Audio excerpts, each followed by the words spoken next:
কৰ্মকৰ্তাসকল আজি শুভেচ্ছা জনাইছোঁ এই সাংস্কৃতিক সমাৰোহৰ আজি প্ৰথম দিনত আজি যিহেতু এতিয়া ইতিমধ্যে তিনিটাকৈ কাৰ্যসূচী সমাপন হৈছে আৰু এইটো চতুৰ্থ কাৰ্যসূচী দীৰ্ঘমূল কাৰ্যসূচী আমি বিশেষকৈ নায়াৰ দিশা এনজিঅ নতুনকৈ আমাৰ এটা অভিভাৱক হৈছে আৰু এই নায়াৰ দিশাৰ জৰিয়তে আমি বিভিন্ন জেগাত ইতিমধ্যে গছ পুলিৰ জৰিয়তে ৰোপণৰ জৰিয়তে আমি এটা চিন্তা চৰ্চাবিলাক আগবঢ়াই গৈ বিশেষকৈ যে গছ থাকিলেহে মানুহ থাকিব এই চিন্তা চৰ্চাৰে আমি বিভিন্ন অনুষ্ঠান প্ৰতিষ্ঠানত সহযোগ কৰি আহিছোঁ ইতিমধ্যে আৰু এতিয়াতো আমি অসম চাহিদা চেতনাত দেখা থকা ইয়াত আজি বিভিন্ন কাৰ্যসূচী আয়োজন কৰা সাংস্কৃতিক সমাৰোহৰ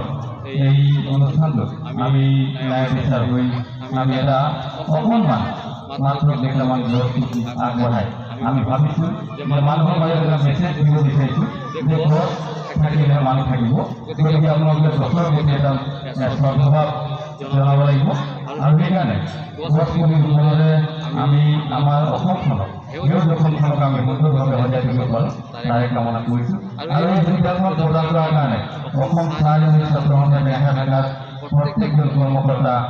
মহিলা সমিতিৰ কৰ্মকৰ্তা সকলোকে মই আমি কৃতজ্ঞতা জনাইছোঁ আৰু নায়াৰ দিশাৰ যিসকল বিষয়ববীয়াই এই অনুষ্ঠানটো পৰিচালনা কৰিবৰ কাৰণে আমাক গছ পুলি দি